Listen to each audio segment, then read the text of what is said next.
The desert wind carries stories that Hollywood never tells. Some tales are too raw, too real, too human for the silver screen. This is one of them. In the golden age of Western cinema, when cowboys ruled the box office and America still believed in heroes, two men rode into legend together. By the time the dust settled, they would spend 4 decades refusing to speak each other's name. Their story begins in 1973, on the dusty set of Blood and Thunder, a big-budget Western that was supposed to make both men superstars. Instead, it would tear them apart forever. Jake Morrison had the face of a classical cowboy, fey-weathered leather skin, steel blue eyes that seemed to hold secrets, and a smile that could charm rattlesnakes. At 32, he was already being called the next John Wayne, though he carried himself with less swagger and more poetry. Morrison read Hemingway between takes and quoted Shakespeare when he thought nobody was listening. Clay Brennan was his opposite in every way that mattered. Dark-haired where Morrison was blonde, quick-tempered where Morrison was thoughtful, and ambitious where Morrison was content. Brennan had clawed his way up from poverty in South Chicago, landing small Western roles through sheer determination and a willingness to do his own stunts, no matter how dangerous. He saw every role as a battle to be won, every scene as territory to be conquered. For 3 years, they had been the closest of friends. They shared hotel rooms on location shoots, practiced their quick draw together until their fingers bled, and spent countless evenings around campfires discussing the mythology of the American West. Morrison would later say that Brennan was the brother he never had. Brennan, in rare moments of vulnerability, admitted that Morrison was the only person who ever believed in him. But friendship, like everything else in Hollywood, can be destroyed by a single moment. Her name was Elena Vasquez, and she moved through the world like smoke through moonlight. Half Mexican, half Irish, with dark eyes that seemed to hold both fire and sadness, she had been cast as the female lead in Blood and Thunder. It was her first major role, and she approached it with the intensity of someone who knew this might be her only chance.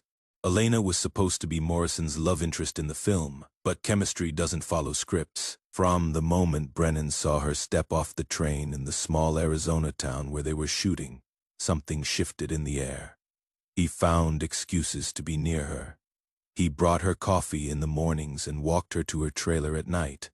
When she struggled with a particularly difficult scene, he stayed late to help her run lines. Morrison watched it all unfold with the quiet pain of a man who recognizes his own feelings reflected in another's actions.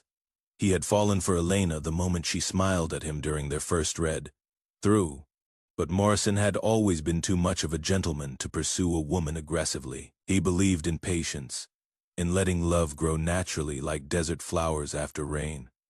Brennan believed in taking what he wanted before someone else could claim it. The breaking point came on a Tuesday evening in October. They had finished shooting a particularly grueling action sequence, and most of the cast and crew had headed to the local saloon to unwind. Morrison had stayed behind to check on his horse, a beautiful Palomino named Thunder that had been spooked during filming. When he finished in the stables and walked toward Elena's trailer to ask if she wanted to join him for dinner, he saw them through the window. Elena and Brennan silhouetted against the golden light, kissing with the passion of two people who had finally stopped fighting their feelings. Morrison stood there for a long moment, his heart breaking quietly like an old saddle finally giving way. Then he turned and walked back to his own trailer, where he sat on his narrow bunk and stared at the script for tomorrow's scenes. In the movie, his character was supposed to marry Elena's character. In real life, he was losing her to his best friend. The next morning, Morrison congratulated Brennan with a handshake and a smile that never reached his eyes. Professional to the end, he finished Blood and Thunder without ever letting his personal pain show on camera. The film was a massive success, launching both men into stardom and earning Elena an Oscar nomination. But Morrison and Brennan never spoke off camera again. What followed was 40 years of the strangest Cold War Hollywood had ever seen. They never publicly criticized each other. They never fought over roles or bad-mouthed each other to directors.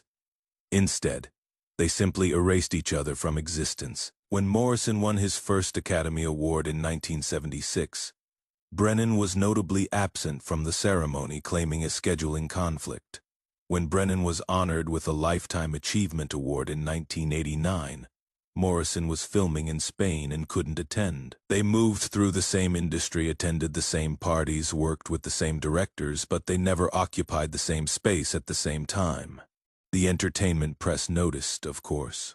For decades, reporters tried to get one of them to comment on the other. Morrison would simply say, "I wish Clay all the best," and change the subject. Brennan would claim he was too busy to discuss the past and ask about upcoming projects instead.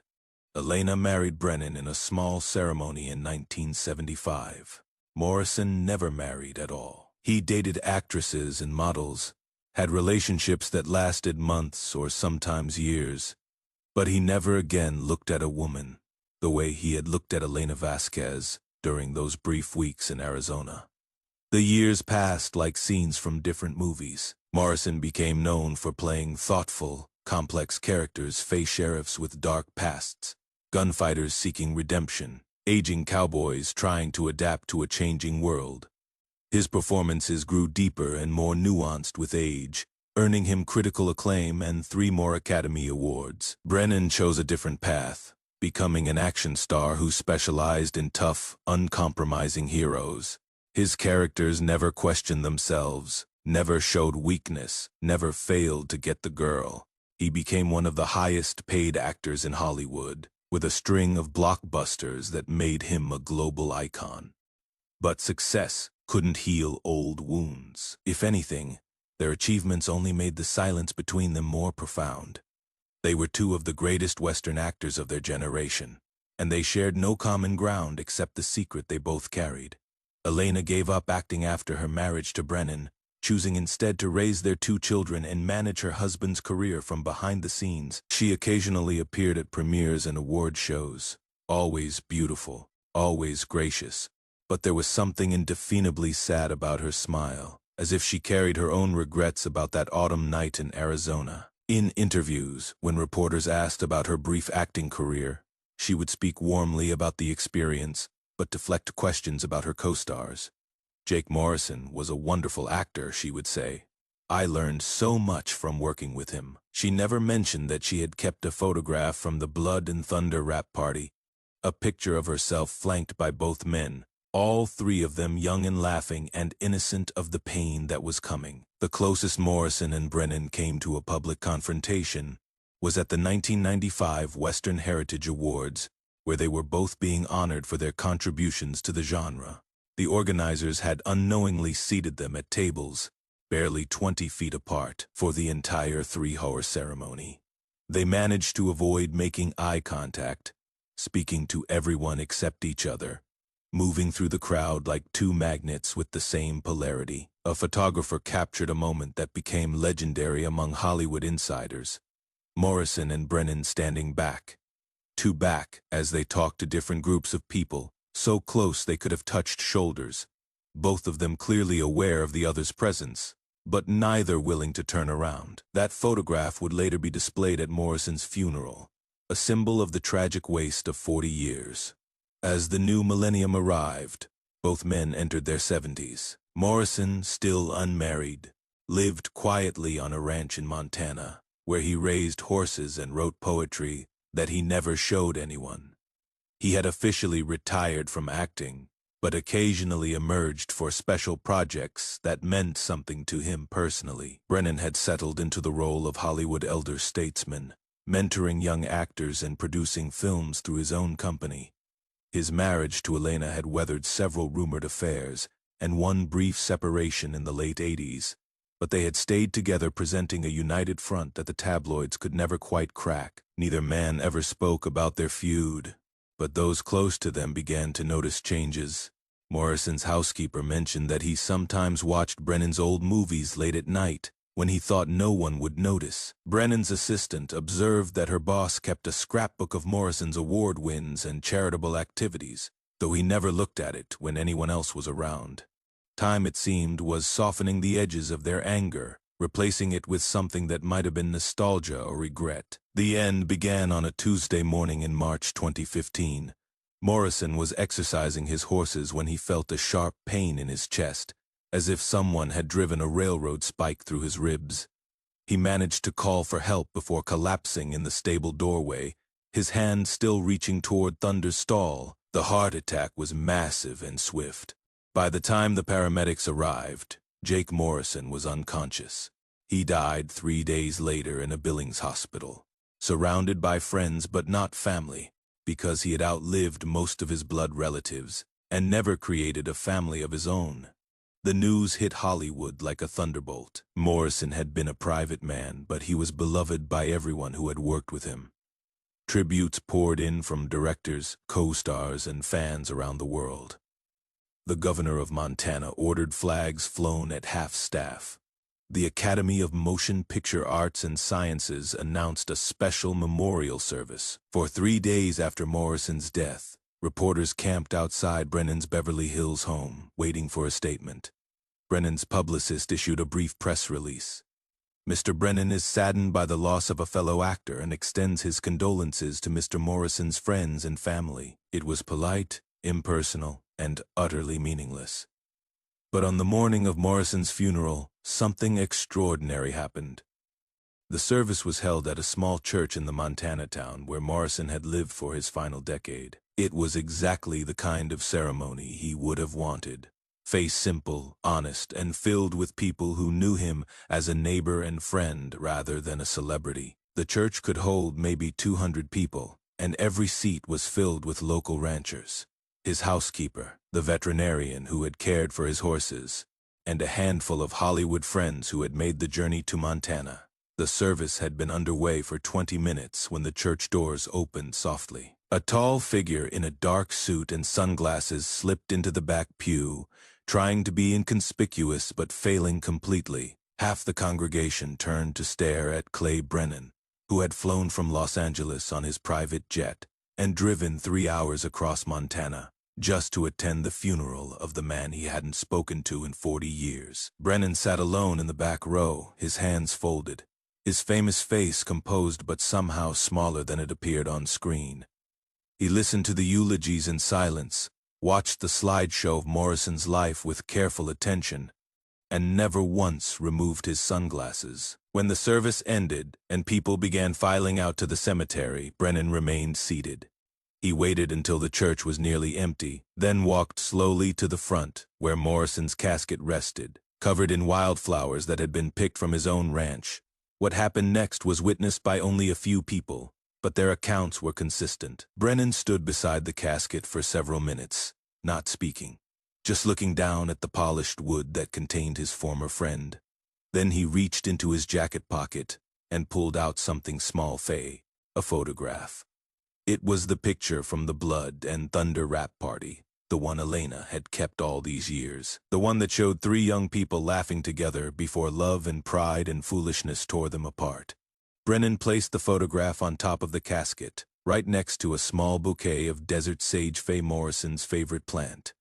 Then Clay Brennan did something that shocked everyone who saw it. He removed his sunglasses, revealing eyes that were red with tears, and he spoke to the casket in a voice barely above a whisper. "I am sorry, Jake. I am sorry for all of it. I should have been man enough to say that 40 years ago." He stood there for another moment, his shoulders shaking slightly, then put his sunglasses back on and walked out of the church. He didn't attend the burial. He didn't speak to any of the mourners. He simply got in his rental car and drove back to the airport, flying home to a wife who had been waiting 4 decades for him to finally say goodbye to the ghost of Jake Morrison. Elena was waiting when Brennan's jet touched down at Lax. She had aged gracefully, her dark hair now silver, but her eyes still bright with intelligence and compassion. As Brennan walked across the tarmac toward the car, she could see that something fundamental had changed in him during his journey to Montana. "How was it?" she asked simply. "It was necessary," Brennan replied. And for the first time in 40 years, he told his wife about the man he had been before pride, and jealousy had hardened his heart. Clay Brennan died 2 years later. peacefully in his sleep at the age of 79. His funeral was a Hollywood spectacular, attended by hundreds of celebrities and covered by every major entertainment outlet. But those who knew the story noticed something significant in the memorial service. During the tribute video that played clips from Brennan's greatest performances, there was one scene that seemed out of place. For 30 seconds, the screen showed footage from Blood and Thunder Faye, not of Brennan alone, but of Brennan and Morrison together, young and laughing and seemingly inseparable as they practiced their quick-draw techniques between takes. It was Elena's final gift to both men, her way of ensuring that their friendship would be remembered alongside their feud. In the end, perhaps, that is the real lesson of Jake Morrison and Clay Brennan. In an industry built on illusion and make-believe, the most powerful story was the one they lived off. Camara Faye, a tale of friendship, lost and, in the final moments, partially redeemed by the simple act of showing up to say goodbye. The desert wind still carries their story, blowing across the monuments and studios where westerns are no longer made. It whispers of two men who loved the same woman, who let pride poison their brotherhood, and who discovered too late that some words are worth saying. Even when 40 years have passed since they should have been spoken, their movies continue to play on late night television, their characters riding into countless sunsets. But for those who know the truth, the real ending came in a small Montana church, when one old cowboy finally found the courage to forgive himself by asking forgiveness from the friend he had lost to his own stubborn heart. Some stories end with gunfights. This one ended with grace.